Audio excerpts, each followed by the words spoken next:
Jemi rikthyer në studio me mua është bashkuar sekretari i përgjithshëm i Lëvizjes Socialiste për Integrim, Endrit Brahimllari. Përshëndetje dhe mirëmëngjes. Majoranca dhe opozita kanë miratuar ditën e djeshme kalendarin e punës për reformën zgjedhore, ku në krye të agjendës janë shqetësimet që ju në mënyrë të vazhdueshme keni ngritur për sa i përket sistemit zgjedhor në vend. Cilat janë ato çështje të cilat do të jenë në fokus të reformës zgjedhore deri në momentin që ajo të miratohet edhe do të shikojë dritën e jeshile në mars? Para ajo çka është e rëndësishme të theksohet në këtë moment është që e gjithë situata ka ardhur tek ato kërkesa që opozita ka pas prekosh në raport me procesin zgjedhor në vend. Pas 18 tetorit, pra pas mosmarrjes së një vendimi pozitiv për çeljen e negociatave dhe nën kushteve të Bundestagut gjerman, por dhe pas një raporti tepër negativ për vendin, në raport me votimet më nisë të 30 qershorit, situata politike u fut në një kuadër tjetër ku përgjegjësia e palëve kishte të bënte kryesisht me plotësimin e këtyre nënkushteve për çuar përpara procesit integruese të vendit, ku pjesa më e madhe e këtyre nënkushteve ka majoranca apo qeveria, një pikë në të cilën opozita duhet të japi kontributin e saj për të çuar përpara procesit integruese, por dhe për të qenë korrekt në raport me atë çka ne kemi thënë prekosh me procesin zgjedhor, që të bënte kryesisht me çuarën përpara të një reforme zgjedhore gjithëpërfshirëse dhe e cila dekriminalizon procesin e votimit. Thelbi kryesor i kësaj tryeze apo i kësaj dakordësie për të komunikuar në nivel qoftë teknik por dhe politik me një ka të bëjë kryesisht me pikat kryesore që ka pas opozita në reformën zgjedhore, me shkoputjen e administratës publike nga procesi i votimit, pra ju që administrata mos votojë, se gjithë kanë drejt vote, por administratës... Menaxhimi, bravo. Administratës mos ju ushtrohet presion e para që të ndëry në proces zgjedhor, e dyta mos përdoren resurset e shtetërore në funksion të majorancës apo qeverisë e cila drejton kabinetin. Kujtojmë këtu thirrjen e Diramës bërë nga Kuçova, që i thoshte i bënte thirrje policisë të ishte kapele dhe bënte fushat për linje, pra shkelja e hapur e kushtetues, nga ne ka të bëjë kryesisht me transparencën e partive politike, financimin mbi cilat ato ndërtohet, mbi cilat do ndërtohet fushata, pra të ketë një rregullator, por dhe një kontroll të ashpër, të fortë, me qëllim që të mos kenë mundësi për abuzime në raport me fondet, sepse... Si çështja e financimit, financim shtetëror apo tërësi shtetëror apo jo, transparencë plot për financim? Ka disa alternativa që po diskutohen. Për kushte opozita? Ka disa alternativa që po diskutohen. Ajo çka është unë do të isha shumë korrekt për atë çka ne kemi tani raport me financimin. Pra, një pjesë nga po themi shtetëror dhe një pjesë pastaj me fondet e vet me donacione, por të cilat janë të kontrolluara. Lëvizja Socialiste për Integrim ka dhënë modelin e parë si një forcë politike transparente në vend, duke bërë publik dhe transparent të gjithë aksionet e saj politike. Në momentin që ne kemi një aktivitet, ne bëjmë publik të gjithë fondet e aktivitetit dhe nga vijnë të ardhurat për atë aktivitet. Gjë e cila mungon në forcat tjera politike dhe kjo krijon dyshime për abuzim. Në fakt, një ndryshim të tillë ne e patëm në zgjedhjet e 2017-s, por u bë rregullat e lojës u ndryshuan në mes të fushatës pas marrëveshjes që pati në atë kohë po themi Rama Basha, ku bëndi ndryshim në kodin zgjedhor. Pra, e rëndësishme... Se dikur dhe në çdo vend vot ose edhe kur bëhen takime elektorale qytetarët që ndrojnë këmbë, tani kemi dhe komunitetin i ulim dhe në karrige, se si sigurojnë gjithë këto. Vetëm një investigim bëjnë gazetarët në raport me aktivitetet që bën qeveria. Pra vetëm me parat që duhet pagojnë raport, jo vetëm salla, jo ledolli e tjetër me radhë, pra që këtu fillon mënyra e abuzimit, sepse gjithë ne e dimë se sa kushton një aktivitet në moment që nuk është transparent. Pra, kjo do të jetë shumë e rëndësishme për të kufizuar, po themi, abuzimin, por dhe keq menaxhimin e fondeve. Nga ana tjetër, ajo që është më rëndësishme është që bandat, grupet kriminale të mos përdoren nga qeveria për të bërë pjesë e ndryshimit të vullnetit qytetarëve, siç ndodhi në zgjedhjet e fundit. Kemi dy dosje shumë të rëndësishme, 339 dhe 184, të cilat pasurin qartazi implikimin e strukturave më të larta të rilindjes në komunikim të drejt për drejt me grupet kriminale për të deformuar vullnetin e qytetarëve. Por nga ana tjetër vetëm me grupet kriminale, por dhe me të gjithë administratën publike, sepse keni komunikimin që bënte Ulci Manja me shefin e policisë Dibrës mos gaboj që do të shkon në Bulqis ku i thoshte patjetër do të çojmë ti aty ti do të çojmë dhe më lart këtu, sepse ti ke dhënë kontribut të jashtëzakonshëm për Partinë Socialiste. Pra, nëse do të kishim një sistem drejtësie të pavarur, që këtu do kishte filluar një jetim shumë serioz për këtë çështje. Pra, këto janë çështjet kryesore të cilët krijojnë, po themi, apo intimidojnë qytetarët dhe që këtu një forcë politike nuk futet e barabartë nga sepse majoranca përdor, ka bërë qeveria dhe Edi Rama e ka treguar me fakte këtë gjë që përdor tërësisht këto mekanizma për të kompensuar koston e tij politike në raport me qytetarët. Aplikimi i teknologjisë në zgjedhje dhe votimi i emigrantëve janë dy çështje të cilat do të diskutohen, janë në kalendarin e punimeve, por a do të implikohen, implementohen në zgjedhjet e radhës? Janë çështje në diskutim, patjetër. Grupet e punës, qoftë ai po themi politik, po edhe këshilli që është më teknik, do të diskutoj këto çështje dhe do marrë një vendim. Ajo që është më e rëndësishme është që sot ne kemi të bëjmë me një tryezë dakordësie, e cila çfarë bën në fakt? Tregoi qartësi që parlamenti është ilegjitim. Pra u duk qartë që ky parlament është ilegjitim. Pra parlamenti ka vetëm 82 mandate. Të tjerët janë mandate ilegjitim të ardhur kontraband parlament duke shkelur ligjin e tjetër me radhë.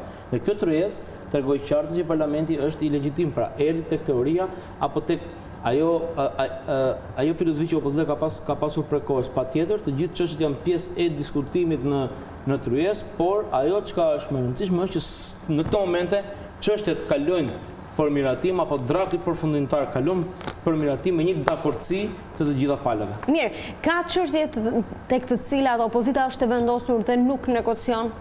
Të cilat do që Këto që sa po thash pak më parë janë çështje të panegociueshme për opozitën, janë kërkesat kryesore. Mirë, po këto ngelen edhe çështje vullneti, jo? Në fund të ditës sepse mund të jenë të shkruara shumë mirë, po ngelet çështje vullneti. Por nëse themi që në teknologjia duhet të jetë patjetër në zgjedhje, kjo është një gjë që qytetarët e shikojnë, se nëse ti thua transparencë partive prapë. E para, të gjitha janë çështje shumë të rëndësishme. Të gjitha janë çështje vullneti.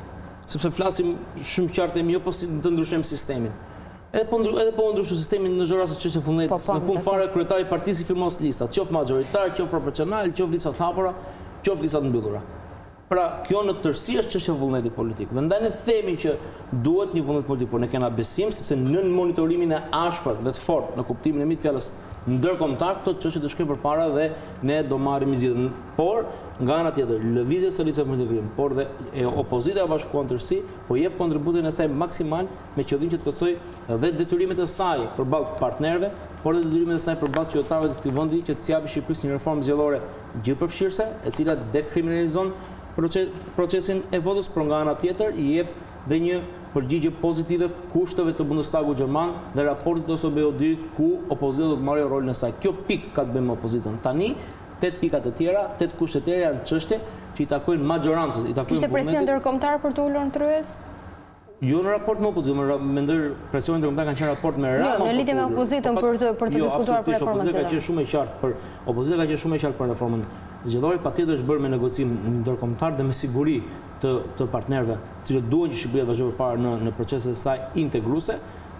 Patjetër që ka ndodhur kjo, por kjo më shumë ka ndodhur raport me majorancën, sepse Edi Rama ai që gjithmonë i ikën marrëveshje, është Edi Rama, po themi dakordësisë, është Edi Rama ai i cili tenton gjithmonë të përdorë mekanizma të ndryshëm për të prishur çfarë do të dakordësia në raport me çuarjen përpara të vendit në proceset integruese. Mendoni se me ndryshime të cilat do të miratohen nëse do të eci gjithçka mirë deri në mars, do të kemi zgjedhje më të mira kur do qofshin ato? Patjetër, një ndër kushtet kryesorë të Bundestagut gjerman dhe një detyrë kryesore klasë politike është jo vetëm bërja e një reforme të tillë zgjedhore, por dhe implementimi i saj. Ne kemi përpara dy vendime të rëndësishme. Është vendimi i Këshillit, mos gaboj, në fund të marsit, dhe pastaj në maj kur do mbledhet përsëri për të marrë një vendim për Shqipërinë. Ka mundësinë Edi Rama, majoranca, që t'i hapi një dritë jeshile avancimit proceseve integruese duke kontribuar realisht në reformën zgjedhore që i takon, pra gjithëpërfshirëse, një reformë zgjedhore e cila i jep zgjidhje këtyre problemeve, por më pas dhe duke implementuar, pra tregoj që ka vullnet pozitiv për ta implementuar këtë reformë që që Shqipëria të mos jetë më problemi numër 1 në Europë për çështjet zgjedhore. Mirë, sistemi zgjedhor ngelet për një moment të dytë, çka do të thotë që mund të rikthehet sërish klasa politike shqiptare, sistemi zgjedhor, çështjes së reformës zgjedhore. Fokusi kryesor është fokusi kryesor dhe dakordësia kryesore ka bëj kryesisht me rekomandimet ASB Odirit, që janë pikërisht të ndërhyrë në kod që unë sapo thash. Pra që dhe ASB Odiri në raportin përfundimtar pas votimeve moniste të 30 qershorit i ka bërë shumë të qarta. Pra ky është fokusi kryesor. Pastaj sigurisht palët janë do ulen përsëri për të komunikuar në fazë të dytë për këtë çështje, por lëvizja e Risën për Integrim nuk ka ndonjë shqetësim për sa i përket raportit të sistemit. Unë e thash, shqetësimi kryesor është që të kemi një reformë zgjedhore e cila i përgjigjet pritshmërive qytetarëve, me qëllim që qytetarët votojnë alternativën më të mirë në raport me këtë klasë politika, apo në raport me të votojnë atë alternativë e cila ato mendojnë që do të qeverisë nesër më mirë. Kjo është sot më e rëndësishme për shqiptarët. Opozita ka kërkuar zgjedhje të përgjithshme dhe vendore në të njëjtën datë. Kur mendon opozita se do të jenë zgjedhjet e radhës? Para unë mendoj që pas përfundimit të reformës zgjedhore, nëse ka, po themi, dakordsi pozitive nga ana e majorancës, pra nëse nuk ka vonesa, pra që është afati 15 mars, pas kësaj ne shkojmë në zgjedhje të përgjithshme. Është rënë dakord për këtë gjë? Nuk mundet të komunikoj për çështje të tilla, por nga gjithë ajo çka ne shikojmë, nga gjithë presioni që po ushtrohet, kuptimin e mirë të fjalës po ushtrohet që kjo reformë zgjedhore të implementohet. Mira, mund të implementohet në 2021 kur është data. Përpara marrjes së vendimit për çeljen e negociatave me Shqipërinë, i cili merret në maj. Çka do të thonë që lëhet hapur mundësia për të pasur zgjedhje të parakohshme në prill-maj? Besoj brenda majit, me qëllim që Shqipëria të marrë edhe një dritë jeshile për vazhdimin përpara në procesin integruese. Nëse nuk ka zgjedhje të parakohshme në prill-maj, siç kërkon opozita, cili është opsioni i radhës? Çfarë do të bëni? Do t'i riktheni protestave? Unë besoj që nëse nuk ka zgjedhje të parakohshme, atëherë Edi Rama mbet shansin historik që ka, po kjo majorancë mbet një shans historik në raport me shqiptarët e para, jo me opozitën apo me ne si politikanë, sepse komunikimi jonë apo vendimarrja jonë bëhet në raport me qytetarët e këtij vendi, sepse Shqipëria merr një goditje të rëndë dhe në proceset integruese ku 90% shqiptarëve aspirojnë bashkimin evropian, aspirojnë të jenë pjesë e bashkimit evropian, dhe nëse kjo do të jetë një përgjigje negative nga ana e majorancës, atëherë kemi të bëjmë me një kryeminist apo një qeveri e cila realisht nuk don dhe nuk kërkon procesin integruese, dhe opozita do përgjigjet me të gjithë mjetet e saj të nevojshme, me gjithë duke u përgjigjur kërkesës së qytetarëve të këtij vendi. Mjetet janë protestat. Një ndër mjetet kryesore që ka opozita, pra çdo opozitë, është protesta. Jeni gati, është gati opozita për zgjedhje të parakohshme, vendore dhe të përgjithshme, dhe kur them gati nuk e kam fjalën vetëm të mobilizimit, se ndoshta ka një pjesë të fushatës gjithsesi për të bërë gati, por ka një program të shkruar, ka le të themi programe edhe për pushtetin vendor, nëse do të jetë opsione dhe prekosh është ngritur një grup pune i përbashkët ndërmjet opozitës, cila jo vetëm por akordon aksionin opozitar, po themi në terren, po por akordon dhe përputhjet e programeve me njëri tjetrin, me qëllim të kemi një program përfundimtar. Nga ana tjetër, grupi punës për reformën zgjedhore është duke punuar. Pra opozita ka të gjitha resurset, i ka të gjitha mundësitë, i ka të gjitha burimet e nevojshme, jo vetëm për pasur një program, por dhe për përballuar një fushat, po themi edhe që nesër nëse kemi zgjedhje. Për sa i përket lëvizjes së Risën për Integrim, LSI është e gatshme që ditën së nesërme nëse kemi zgjedhje të hyjmë dhe besojmë fort tek ajo të pritshmëritë tona, sepse këtë pritshmëri apo këtë besim e kemi nga komunikimi për ditën që kemi me qytetarët. Ju ndoshta keni parë ditët e fundit që kryetari i LSI-s ka qenë një tur takimesh në bashkitë të ndryshme të vendit, dhe takimet kanë qenë takime jashtëzakonisht shumë pozitive, entuziast në raport me atë çka qytetarët presin një ndryshim në vend, me qëllim që ekonomia të rimëkëmbet, me qëllim që të kena mundësi punësimi, por të krijojmë mundësinë dhe sigurisë publike në vend. Ju ndoshta keni parë dje, ka pas një kronik të Rai 3 ku del qartë që Shqipëria ka rritur me 1200% mos gaboj të mbjellrat e Ashashit. Pra 12 herë më shumë. Pra e kuptoni çfarë bëhet? Këtë propagandon. Që reaguar te Petrit Vasili për këtë. Këtë propagandon Edi Rama për luftë kundër drogës, kundër krimit të organizuar, kundër trafikut të narkotikët e mërat, nga ana tjetër, në terren e verifikuar me helikopter nga sipër, situata komplet e ndryshme. Pra kemi të bëjmë me një qeveri e cila ka humbur kontrollin, kemi të bëjmë me një qeveri e cila në përbërjen e saj ka njerëz të cilët nuk njohin realitetin dhe duke humbur kontrollin janë totalisht në dorë të krimit të organizuar. Ju shikoni çfarë po ndodh me kryetarët e bashkisë së rilindjes. Ai ishte i vetëm në votimet më 23 qershorit. Çfarë kushtonte Edi Ramës të zgjidhte 61 drejtues bashkie, njerëz serioz, përgatitur, po them dhe profesor të Shkodrës, Bulqizës, etj. Me rast se ka. Ai parti plot resurse. Po ai nuk e bën dot këtë gjë sepse është pjesë e strukturave kriminale, është i lidhur me krimin organizuar dhe nuk drejton më Edi Rama rilindjen, por rilindja është sekt i cili është lidhur shumë fort me këto struktura dhe tani është peng i kësaj strukture. Më vjen shumë keq për socialistët e ndershëm, për ato socialistë cilët në shumë vite kanë ndërtuar institucionin këtë vend që për fatin e tyre të keq, jo të tyre personalisht, për fatin se ka një drejtues të tillë, sot janë shumë në po themi në cep në raport me atë përfaqësi që duhet merrnin dhe kjo duhet kudo në çdo bashki të vendit.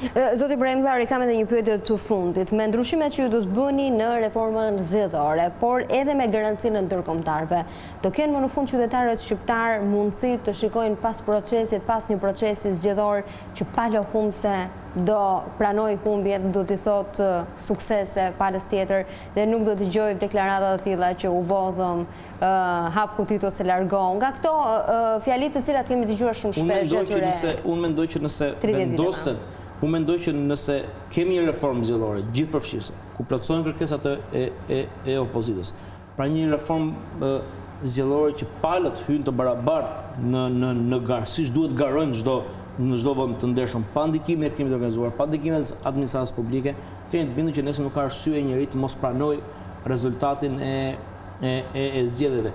Dhe rezultati 2017 do pranohej nga gjithë palët, por çfarë u verifikuan pas një viti apo 2 vite, që dosja 339 dhe 184 tregoi qartësi që e gjithë kupola drejtuese e rilindjes ishte përfshirë në lidhje me trafikantët, kishte përfshirë policinë e shtetit për deformuar vullnetin e qytetarëve të vendit. Ne kemi denoncuar 2 javë të fundit apo muajin e fundit nga Selia e Lësisë për ditë përfshirjen e policisë së shtetit në fushat, ku shefa krimesh, drejtora policie, shefa komisionatit bënin fushat për rilindjen. Ne denonconin për ditë, në atë kohë majoranca thonë po shpifin. Çfarë u vërtetua më pas?